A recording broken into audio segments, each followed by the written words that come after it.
Attention, you're listening to The Todd Huff Show, America's home for conservative, not bitter talk and education.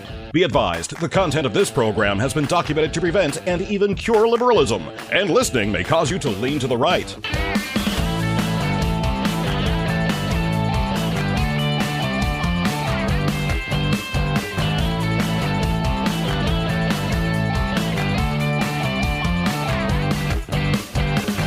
And now, coming to you from the Full Suite Wealth Studios, here's your conservative but not bitter host, Todd Huff. As I was getting ready for the show today, my friends, preparing for today's Toddcast, I saw a news story come across my email from the New York Times, of all places, announcing that Don Lemon had been arrested for his role, allegedly, in the occupation of the city's church in St. Paul, Minnesota, something we talked about on this program, probably last week, I guess, maybe early this week.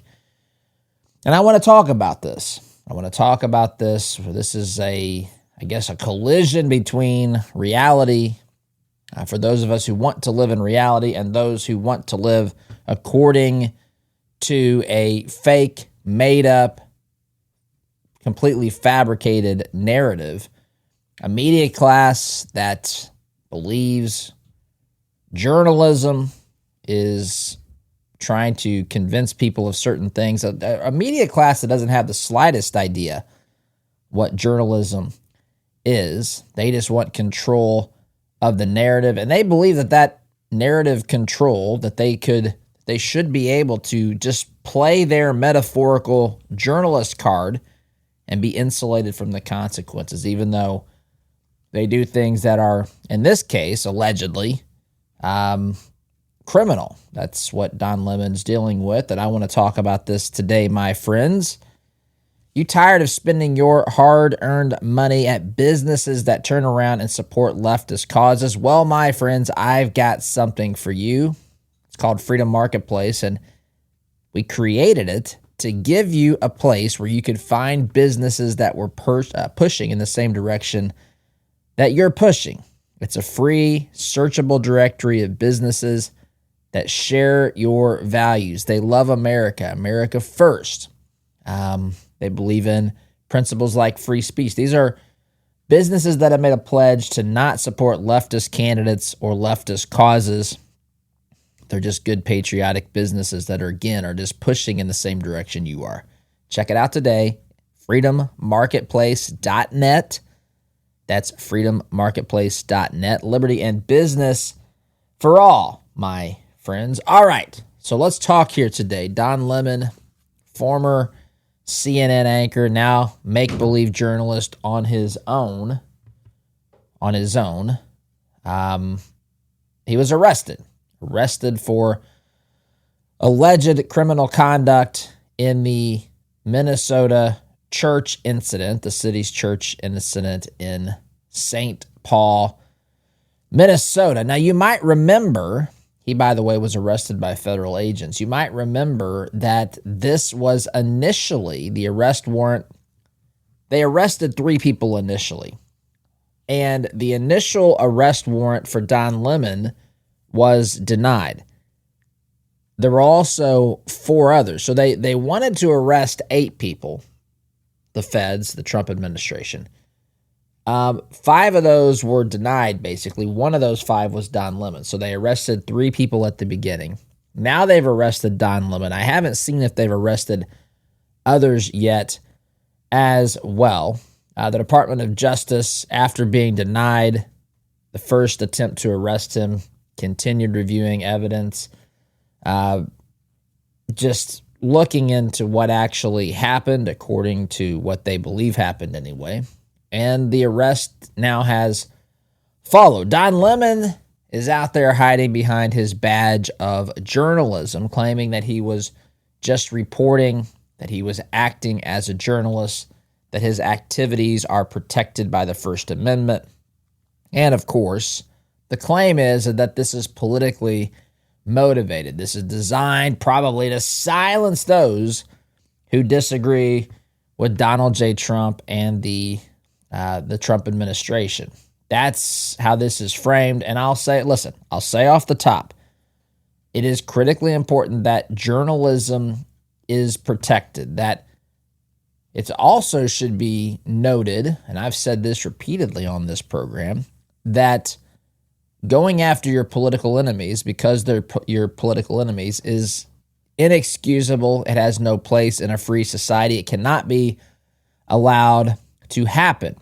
But there's another side of that same coin. The other side of the coin is that you cannot say, just like you can't say they shouldn't be targeted because they disagree with me, you also can't say they can't be investigated or arrested because they disagree with me, because it might give off the appearance that I'm targeting people who disagree with me. I can't then let them get away with everything and break every law. And that is something that needs to happen. Yeah, it is amazing to me. I've done this program now, for 10 and a half years. Or is that right? 10 and a half years? That's a sobering thought. Time flies, my friends. If you're young listening to my voice, hear me, I was young once too. Time flies. I am telling you, time flies. It just hit me to think 10 and a half years I've done this program. It amazes me. It amazes me at the average person's inability to understand context, to put together facts and then align them with the rules or the law or the Constitution or these principles. I mean, it's like we've been dumbed down in this society. And certainly there's some incredibly intelligent people out there. Of course, you're tuned into this program.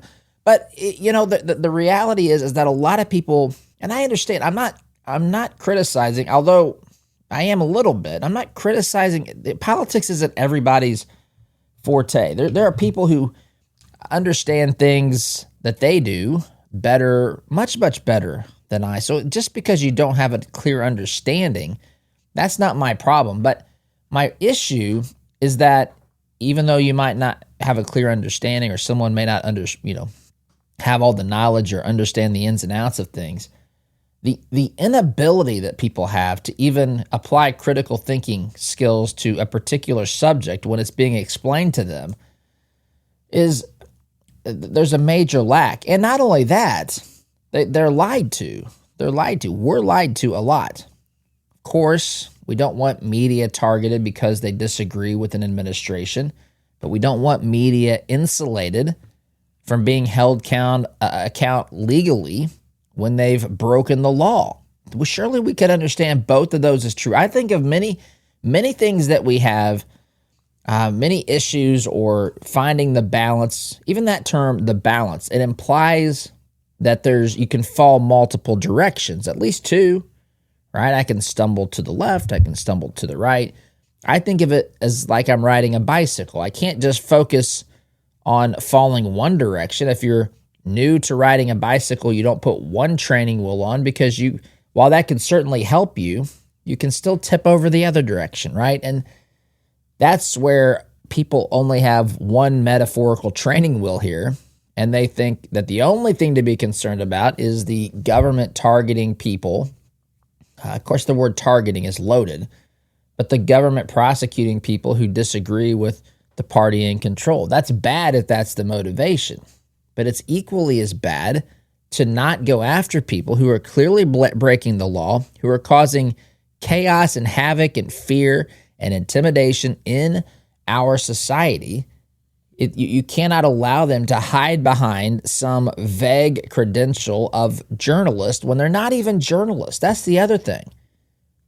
Again, I've been through this before. I don't want to land here too hard, but I do want to say this and repeat this, because obviously this program, as it grows and reaches new people, I've done this for 10 and a half years.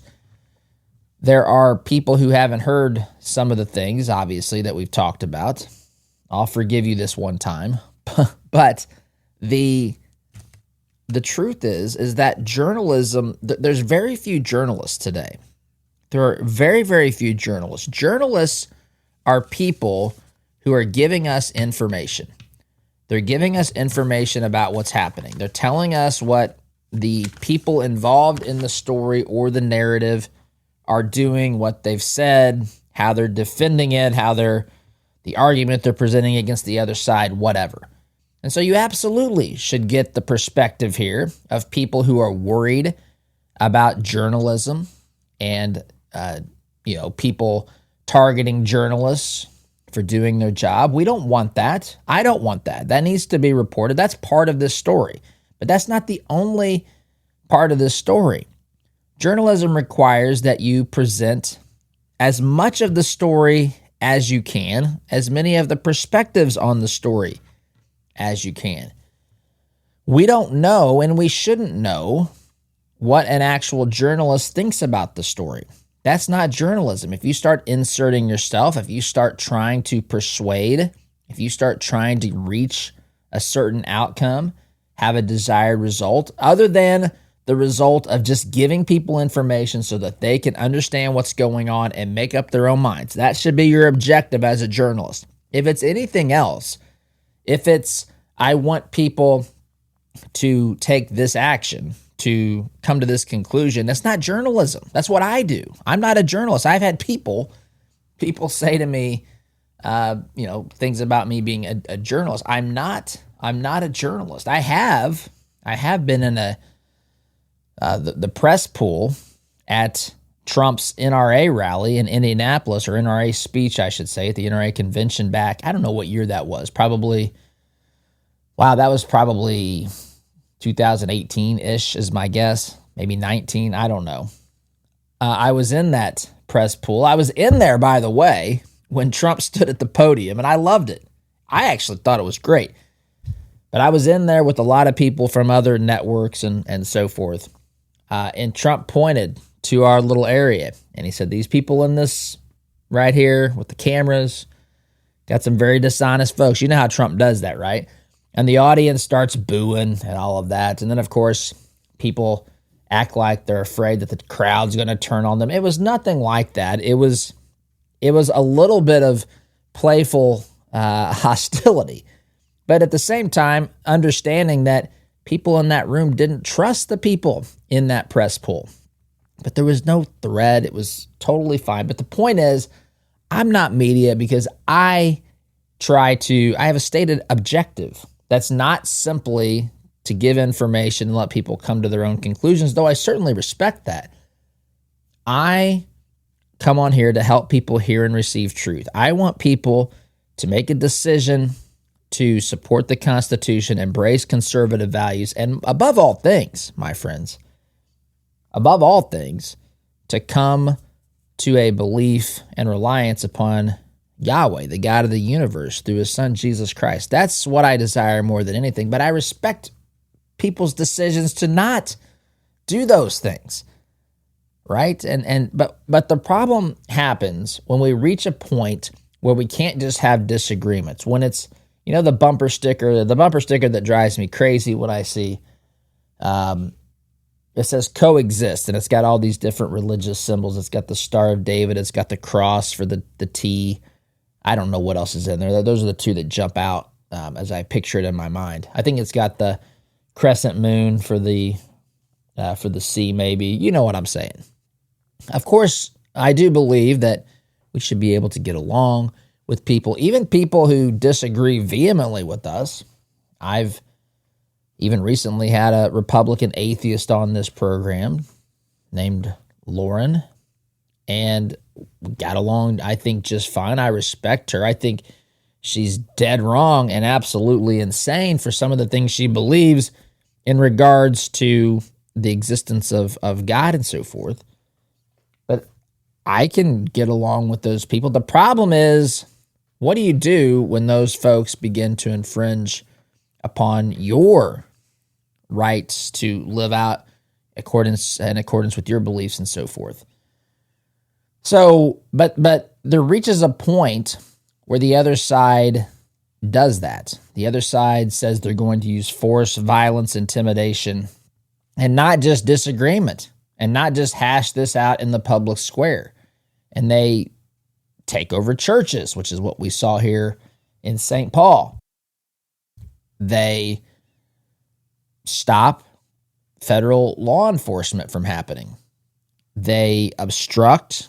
They physically get into altercations with ICE agents, trying to demoralize them, trying to tire them, trying to not let them sleep at night, find out where these folks are staying, and try to make so much noise that they can't sleep, just to make it difficult for them to eat. Today's Todd Talk, by the way, was about a bunch of lunatics in Linwood, California, who followed people that they thought were ICE agents to dinner. Turns out that's not the way that story ended. You can read that or listen to that on the website, or you can get that in the newsletter at toddhuffshow.com that will go out here later today. But these are their strategies and tactics. It's not just trying to win the argument. It's trying to fight a type of a war, my friends, a cold civil war that occasionally erupts into a hot civil war when bullets start flying because violence has erupted at the hands of the left. And that's where we find ourselves. So prosecutors here, according to reports, allege Don Lemon did this. Number one, Don Lemon was inside the church. That church is private property.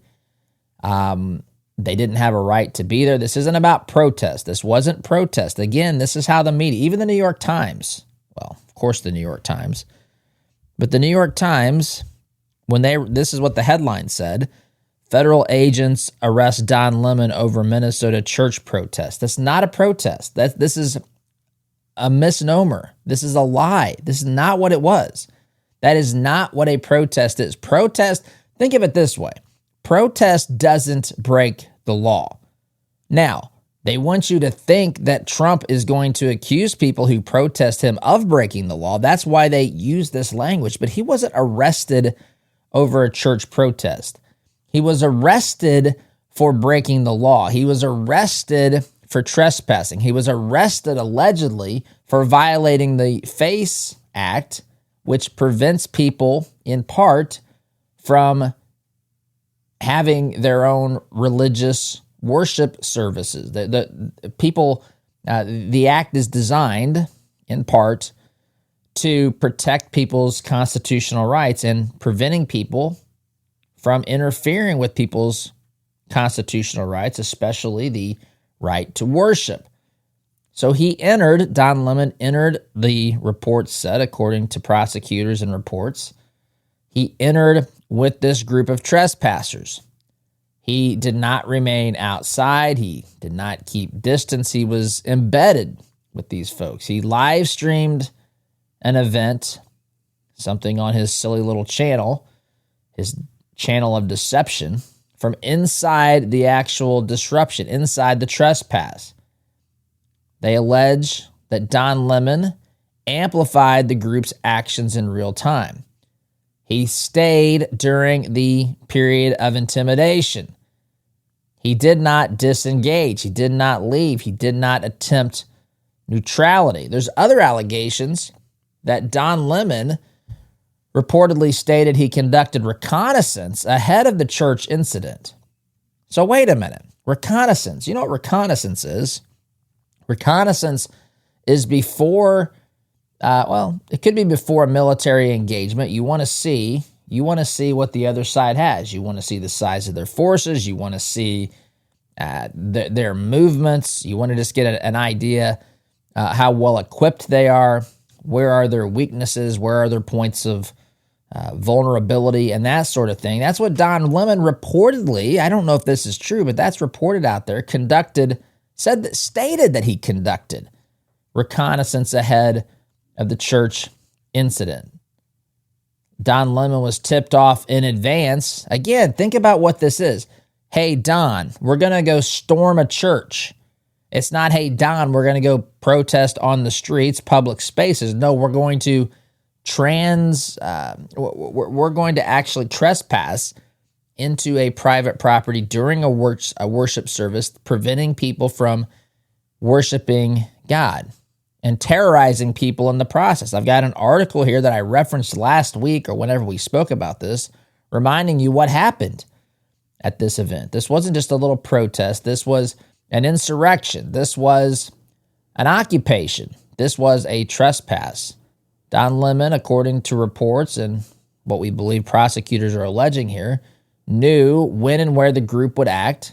He arrived on time for the trespass, for the insurrection, for the occupation of the church. He didn't just happen upon this. He wasn't walking down the street. He wasn't given a tip. He was talking with leadership and potentially helping them plan in advance. Lemon's presence certainly appears to be coordinated, not just an incidental sort of thing. Reporting suggests that, well, he had potentially scouted or did some sort of a pre-walkthrough. Department of Justice theory says that this is him being embedded and part of the group, part of the lawbreakers, not just a impartial journalist who's observing what another party is doing. This detail matters tremendously. The video reportedly shows Don Lemon arguing with a parishioner. In fact, I saw him talking with the pastor. I would say arguing with the pastor. Lemon remained while parents were blocked from their children. This is other things that are alleged here. Don Lemon filmed intimidation as it occurred. His live stream has, of course, been used as propaganda. That's the purpose of this. There's no evidence of independent questioning at all. There's no evidence of skepticism. Nothing that remotely looks like journalism to me. So, that's where we are. I've got to take a break. Friends, it's just repeatedly, this is nonstop. I told you we're in this for the long haul. This is not going away. These folks have to be defeated. They have to be held accountable. Friends, ever wish you had a whole team to help manage your financial life? That's the beauty of family office services at Full Suite Wealth. Their experienced advisors bring together everything from high-level investment management, private equity, private credit, option strategies to complex legal needs, all customized for you. It's like having a family office just for you with people who know your story, your goals, and they want to help you along the way. And if you're serious about planning for the long haul, check them out at fullsuitewealth.com. That's fullsuitewealth.com. Build your legacy, secure your future, my friends. Time out for me. Back in just a minute. Welcome back, my friends. We're talking here about journalism. We're talking specifically about Don Lemon and his arrest. He's now been arrested for his involvement, his alleged involvement with this insurrection, this occupation of City's Church in St. Paul, Minnesota. We talked about this on the program recently. And we want to talk about why the journalism defense here. Hey, I'm just a journalist doing my job. I'm trying to cover a story. I've talked about that a little bit, but some more specific reasons here as to why that doesn't apply. Again, you have to understand journalism. Journalism requires independence. Now, I almost chuckle saying that because there's so few real journalists out there. It's unrecognizable to the average American, but being a journalist requires independence. It also requires distance. You can't be too close to the event. You shouldn't be developing relationships and maybe relationships for sources, but not relationships with a cause, because you can become, too close to be objective, right? You got to be distant. You've got to just be someone there, not to connect with people on a personal level and feel the pain or the whatever of their movement. You just have to report on it. That, of course, is not what Don Lemon certainly looked like he was doing to me. Journalism certainly doesn't require conducting reconnaissance. I mean, that's not what journalists do. You know, when the special forces or military personnel are out in the field, they don't contact Don Lemon. Who was the journalist? Brian Williams. Remember Brian Williams was talking about being on a helicopter, being shot at, taking fire from enemies and all that sort of stuff. Never happened, by the way. Now I think he still has a job at MSNBC. I'm not 100% sure, but he had a job semi-recently because I saw him over there. That's a perfect place for him to be. But you don't need to be a part of the operation. You don't need to be conducting reconnaissance if you're a journalist. You're supposed to be not part of that. You're supposed to be just a window into what's happening, not actually one who's pulling the levers and trying to make things happen here. So that's a problem. Journalism does not embed itself with people who are breaking the law, actively breaking the law, with people who are trespassing. Journalism does not coordinate with the lawbreakers. Journalism doesn't live stream intimidation as messaging. It's not activism either. This is what journalism has come to mean for the average American. What I believe Don Lemon actually is, and I've said this for a long time, is a propagandist. He's a person who creates a narrative. He enforces a narrative. He tries to use deception. Again, my opinion here, tries to use deception to lead people to certain conclusions. That's how I view what he does. I view it as the opposite of what I do. You may disagree with me. I think I've got lots of evidence as to why Don Lemon is anything but a journalist. Don Lemon, as I see it, wants to, in my opinion, wants to lead people to be Democrats, to vote for people on the left, to hate Donald Trump. That's what they do there's lots of people who do this. I think he's a PR wing. That's how he views himself. I think if he's true and honest with himself, that's how he would view himself, a PR department, a PR agent for the Democrat Party, the leftist movement here in America. Even at CNN, I would contend he was a make-believe journalist. He was actually an activist, radical leftist. They throw some makeup on. They make it look like a legitimate operation. But in reality, this is what you do if you're involved in propaganda. Make it look like the real thing, and then subtly over time, sometimes not even so subtly. If you have viewers who don't have a clue about what's happening in life, then it's easy to get away with.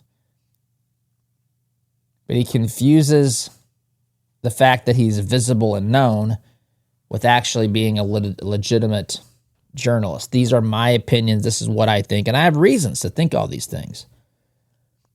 Not only that, but friends, just because you're part of the press does not mean that you are free to do whatever you want. You don't get to participate in things that break the law, for example. You don't get to use your label or use your credentials as a shield from consequences. Law judges the behavior itself. It cannot and it should not judge intentions. You can't judge intentions. The behavior in a black and white manner here, on paper, if you write this out, the behavior is very problematic. And if you're objective, you can understand what actually led to his arrest. Now, of course, the narrative is, and it's going to be, Trump is trying to silence his enemies. Trump is going after the media. Trump has gone full Adolf Hitler. Trump is a Nazi fascist trying to silence people. I mean, you can't be serious, by the way. The entire media industrial complex is after Trump on a regular basis.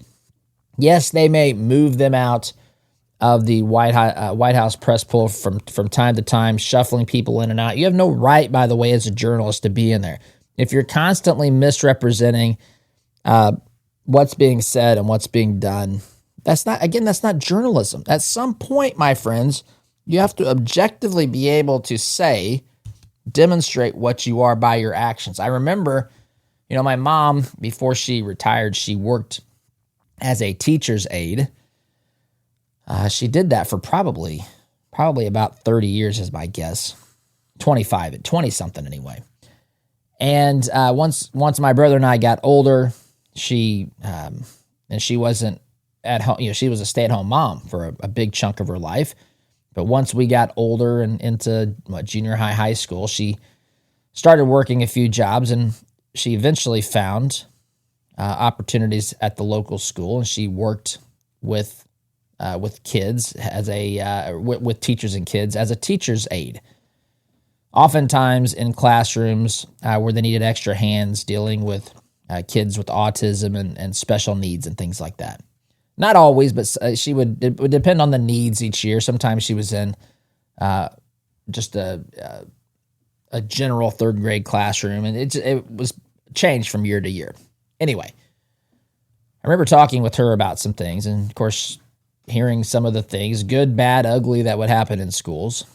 But I remember one day having a discussion with her and saying, Mom, if a teacher isn't teaching, if a kid isn't learning, let's put it this way, if kids aren't learning, can I call myself a teacher? Now, a teacher assumes it starts that I'm teaching something, and in order for me to be teaching it, someone has to be learning it. And if they aren't learning it, I'd better look at my techniques, strategies, capabilities to figure out how to help them understand it in a way that they can. And if they're not learning, they can't it really be said that I'm a teacher? I don't think that it can be. I think saying I'm a teacher requires that people are learning. That's what that assumes. I'm teaching things, meaning someone's learning. And I'm not picking on teachers. You can apply this for any sort of profession. But if there's no reporting going on, legitimate, true reporting going on, then are you a journalist? The answer is obviously no. The answer is obviously no. And I want to remind you what happened at this church. In fact, I don't know if I have time to get into it. I will get into it, but it's going to have to be in the next segment, I think, my friends. Let's face it, living with discomfort is tough. And while prescription medications can certainly help, they often come with a long list of side effects, not to mention the risk of dependency. That's why more people are exploring natural options like Kratom from Christopher's Organic Botanicals. This is a family-run company that does things the right way. They work directly with Indonesian farmers and lab test every batch to make sure that it's safe, it's clean. They don't use synthetics. They don't use chemicals. There are no surprises, just honest, natural kratom that's been used for generations. So, the problems that you've heard about kratom, which you've probably heard them, come from synthetic blends, contaminated junk, and some sketchy sellers that are out there. Christopher's keeps it real. They keep it clean. They keep you informed. You can start with their Kratom Starter Pack. Use code Todd Huff. Use my last name there as well. Use code Todd Huff. You'll save 10%. Visit Christopher'sOrganicBotanicals.com. That's Christopher'sOrganicBotanicals.com. Truth, tradition, transparency, and yes, my friends, as usual here, I've got to take a time out. When I get back, I want to remind you of what really happened in this church, because they want you to forget that. They want you not to know that. They want you to think this was a protest and that Don Lemon was being a journalist and that Trump's targeting him because Don Lemon is against Trump and his message and his administration and so forth, which is interesting because, again, why would a journalist be for or against Trump? A journalist should be independent. They kind of tip their own hand there by how they talk about this. But nonetheless, that's what we're gonna do in the next segment. Gotta take a time out though, my friends. Back here in just a minute. Welcome back, my friends. If you think about it, investments are like seeds that we plant. They grow, they multiply, but are they bearing the kind of fruit that we want? At 4-8 Financial, they believe your money should reflect your values, and they specialize in wealth management and biblically responsible investing, screening out companies that do not align with your faith, with your values. That's all part of what they call their purpose-centered financial planning, helping you live a life of meaning and purpose. If you want to see if your current investments align with your values, there's an easy way to do that. All you have to do is go to 48financial.com/Todd. That's 48financial.com/Todd. You'll take a quick and easy assessment, and they will tell you to what degree your investments align with your values. 48 Financial, they're here to worry about your money, so friends, you don't have to. Okay. Final segment here. I said I was going to remind you, I went through this the other day, but I want to at least remind you about what really happened according to reports at the church, at the city's church in St. Paul, Minnesota, when Don Lemon was embedded with insurrectionists, was embedded with people who occupied the church. By the way, Don Lemon and his clan have occupied this church more than ICE has ever occupied any portion of the city of Minneapolis. And so what actually happened at the church? Of course, we know the trespassers entered private property. They entered during an active worship service. This was a Christian worship service. That should be noted. Insert another religion here if you want to think how much the media would lose its minds if it wasn't a Christian service, which apparently is the one religion, that I guess, and Judaism, the other religion that you can openly hate people and interrupt with their service and worship and so forth. That's at least from the perspective of the lawless, godless, radical left. But they entered during an active worship service. They forced entry into the sanctuary. They started shouting, chanting. They refused to leave. They occupied it. They took it over. They overthrew. Now, good luck overthrowing the one who founded that church, Jesus Christ and Almighty God himself. But they didn't do that, nor will they ever come close to doing that. But they temporarily overthrew the pastor, the congregants, and they, formed a type of insurrection there in the church. They blocked hallways. They blocked access points. They kept parents from reaching their children. You know, if you don't go to church, you may or may not know that there's often children's programs in other parts of the building, places where they can, of course, keep the children safe, but they're separated from their parents. Wait for the media to get a hold of that and say that churches are separating parents and children. Anyway, but that's what's happening in a lot of churches, and the parents were prevented from getting to their kids. Children were crying. Children were frightened. Children were, of course, separated. Don Lemon's a part of this, by the way. He's in this group, allegedly. That's what they say. I saw the video. Young women were screamed at face to face. Young women are reported to have been crying as well. They weren't given an explanation. They didn't know, were these people armed? Was violence going to ensue? No demands were stated. They didn't know. Nobody was following the law. There wasn't a protest outside in the public square. It came into their private worship. Worship was shut down. Police were required to clear the building. I mentioned, I've gone through this a bazillion times. This was not a protest. If you think this is a protest, you're the problem. This was not a demonstration. If you think this is a demonstration, you're the problem. This is not protected speech. If you think this is protected speech, you're the problem. This is not a journalist-friendly environment. If you think that this is what real journalism looks like, what we're seeing with Don Lemon, may I suggest to look in the mirror, because you're the problem.